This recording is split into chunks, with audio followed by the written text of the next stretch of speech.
Bismillahirrahmanirrahim. Assalamualaikum warahmatullahi wabarakatuh. Waalaikumsalam warahmatullahi wabarakatuh. Selamat siang anak-anakku. Siang. Bagaimana kabarnya hari ini? Sehat? Alhamdulillah baik. Ya, tetap semangat ya, semangat. Semangat. Semangat. Melihat semuanya sudah hadir ya. Ada 12 orang. Terima kasih.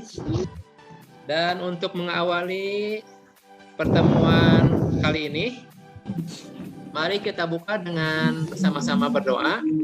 Sebelum melaksanakan kegiatan, marilah kita berdoa menurut agama dan kepercayaannya masing-masing. Berdoa dalam hati mulai. Berdoa selesai. Terima kasih anak-anak dan terima kasih Doni yang sudah memimpin doa. Baik, semuanya sudah siap belajar ya? Siap. Siap. Bagaimana gambar Bapak dan suara Bapak? Jelas? Jelas. Kita akan belajar tentang sistem pembagian kekuasaan negara Republik Indonesia. Tujuan dari pembelajaran siswa mampu mengidentifikasi tentang sistem pembagian kekuasaan negara Republik Indonesia dengan benar. Kemudian yang kedua, menganalisis tentang sistem pembagian kekuasaan negara Republik Indonesia dengan benar. Dan untuk sistem penilaiannya, yang pertama menggunakan jurnal untuk kompetensi sikapnya. Silakan diperhatikan gambar di atas dan mari kita sama-sama identifikasi apa yang dapat Anda simpulkan dari gambar tersebut. Ini adalah gambar apa? Satu. Gambar ini mempunyai fungsi dan tugasnya masing-masing, cara kerjanya masing-masing, gitu ya. Dan mempunyai tujuan bersama yaitu memenangkan permainan dengan menyerang pada lawan, juga sekaligus mempertahankan kekuasaannya. Perlu tidak membagi tugas dan kewenangan? Perlu, Pak, Kenapa perlu? supaya semua dapat menjalankan fungsinya. Supaya kewenangan tidak bertumpuk pada satu orang saja. Terima kasih. Gambaran yang akan kita bahas pada pertemuan kali ini, dan negara kita berlandaskan Pancasila. Tentu saja nilai-nilai Pancasila ini berupa ketuhanan, kemanusiaan, kesatuan, kerakyatan, dan keadilan harus menjiwai pembahasan yang akan kita sampaikan, yaitu berkaitan dengan sistem pembagian kekuasaan negara Republik Indonesia. Ada yang tahu kekuasaan itu apa? Kekuasaan adalah kemampuan seseorang atau sekelompok orang untuk memengaruhi orang lain agar mengikuti kemauannya. Kekuasaan adalah wewenang atas suatu atau untuk menentukan, pemerintah mewakili, mengurus, dan lain sebagainya. Kekuasaan yang sering kita jumpai di kehidupan sehari-hari. Contohnya, orang tua menyuruh kita membantu mengerjakan pekerjaan rumah, padahal kita sedang menonton film. Apabila kita tidak mengikuti perintah orang tua, maka mereka akan memaksa sehingga kita mengerjakan apa yang mereka perintahkan. Contoh dalam kegiatan di sekolah, setiap sekolah memiliki aturan. Apabila peserta didik melanggar, maka ada sanksi yang akan didapat. Dari kedua contoh tadi yang telah disebutkan, itu merupakan contoh dari bentuk kekuasaan, baik itu kekuasaan secara perorangan, tadi dicontohkan orang tua ya, dan juga contoh dari kekuasaan lembaga yaitu sekolah, pengertian kekuasaan. Yang selanjutnya tentang trias politika. Ada yang pernah dengar? Politika adalah pembagian atau pemisahan kekuasaan. Trias politika berasal dari bahasa Yunani, tri yang berarti tiga, as yang berarti poros atau pusat, dan politika yang berarti kekuasaan. Menurut Jenglu, kekuasaan bagian kekuasaan yaitu 1. Kekuasaan legislatif adalah kekuasaan untuk membuat peraturan dan undang-undang. 2. Kekuasaan eksekutif yaitu kekuasaan melaksanakan undang-undang dan di dalamnya termasuk kekuasaan mengadili. 3. Kekuasaan federatif yaitu kekuasaan yang meliputi segala tindakan untuk menjaga keamanan negara dalam hubungan dengan negara lain seperti membuat aliansi dan sebagainya. Trias politika adalah suatu prinsip normatif bahwa kekuasaan-kekuasaan yang sebaiknya tidak diserahkan kepada orang yang sama untuk mencegah penyalahgunaan kekuasaan oleh pihak yang berkuasa.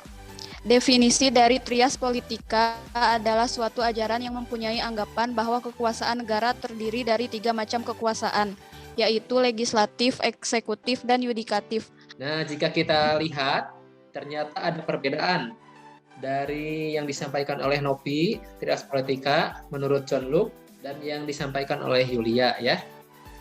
Yang barusan disampaikan oleh Yulia merupakan transpolitika menurut Montesquieu yang menawarkan suatu konsep mengenai kehidupan bernegara dengan melakukan pemisahan kekuasaan yang diharapkan akan saling lepas dalam kedudukan yang sederajat, sehingga dapat saling mengendalikan dan saling mengimbangi satu sama lain.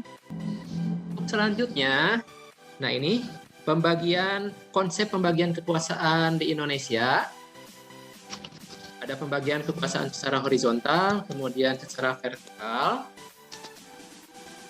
Itu akan dibahas di diskusi kelompok. 12 orang ini silahkan nanti akan Bapak bagikan menjadi 3 kelompok, ya. Tiap kelompoknya terdiri dari 4 orang. Kemudian nanti bisa masuk ke breakout room yang sudah Bapak sediakan, ya.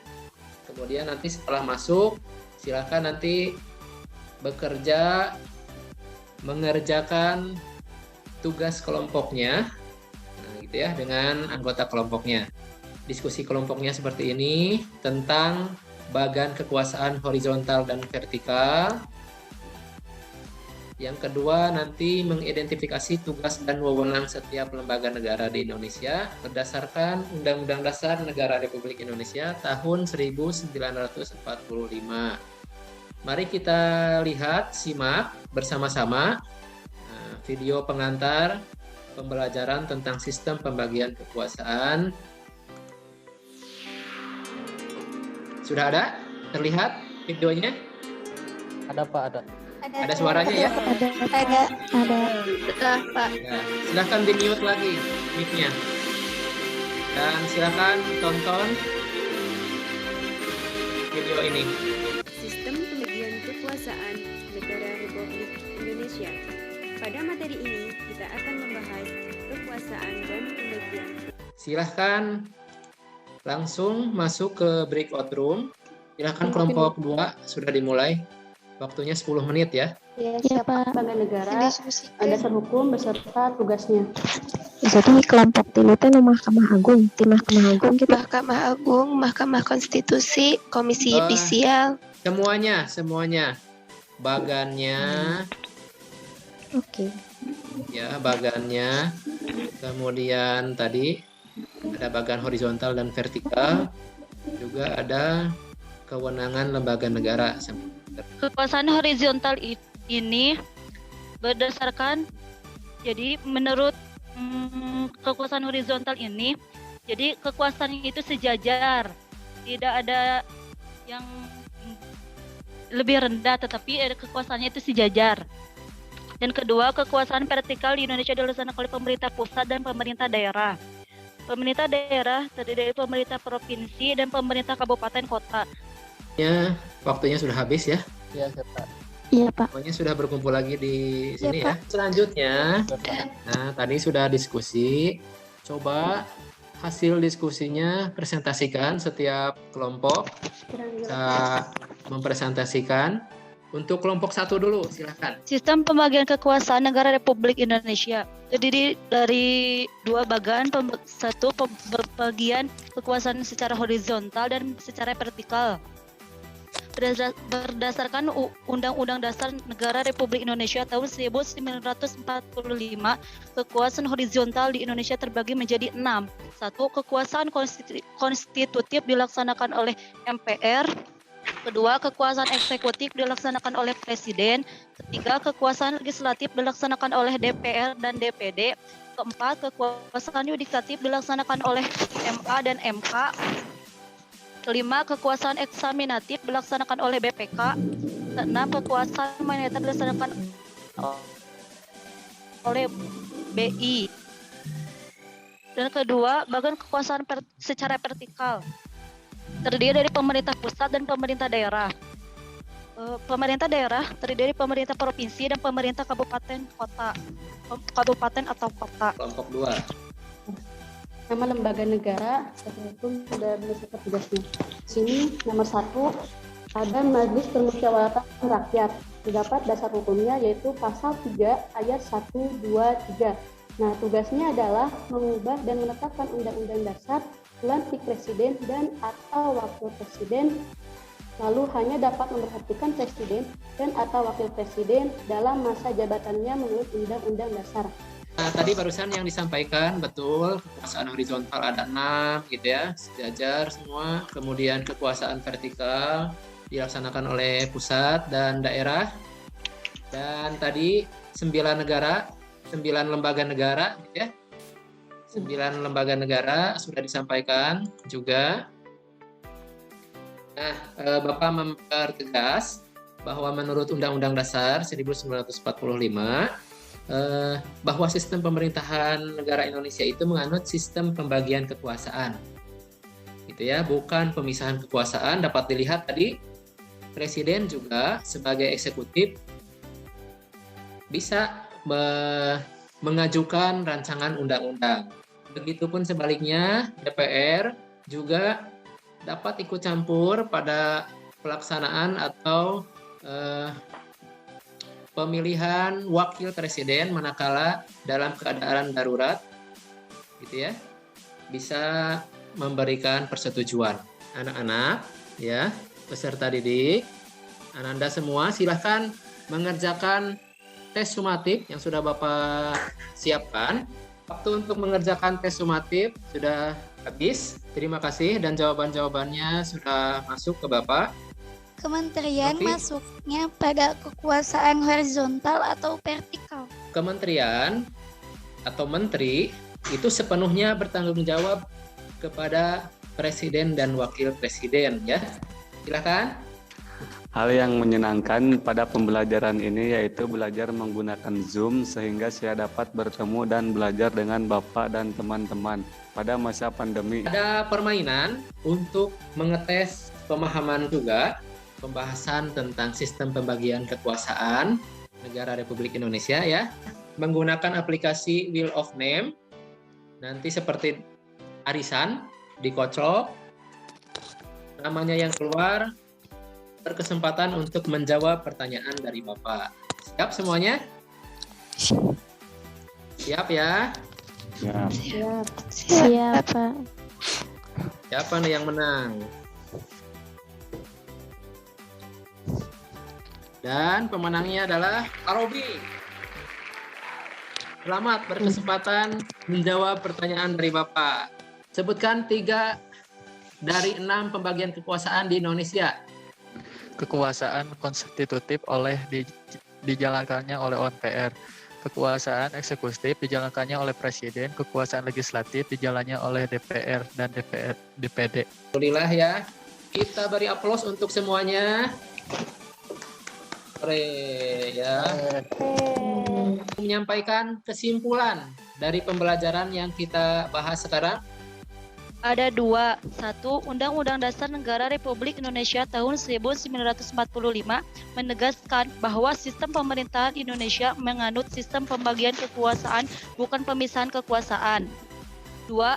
Pembagian kekuasaan dilakukan dengan 2 cara, yaitu 1. Secara horizontal, yaitu pembagian kekuasaan negara antara lembaga-lembaga yang sederajat. Kedua, secara vertikal, yaitu pembagian kekuasaan negara antara pemerintah pusat dan pemerintah daerah, provinsi, kabupaten, atau kota. Pada pertemuan mendatang, coba dicari informasi kaitannya dengan kementerian lembaga kementerian dan non-kementerian yang ada di Indonesia. Dan untuk menutup pertemuan kali ini, kita tutup dengan doa. Sebelum mengakhiri tugas ini, mari kita berdoa dalam hati sesuai ke agamanya masing-masing. Berdoa dalam hati mulai. Berdoa selesai.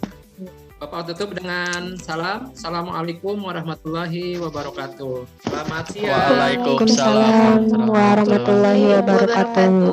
Siang, Pak. Selamat siang Dadah.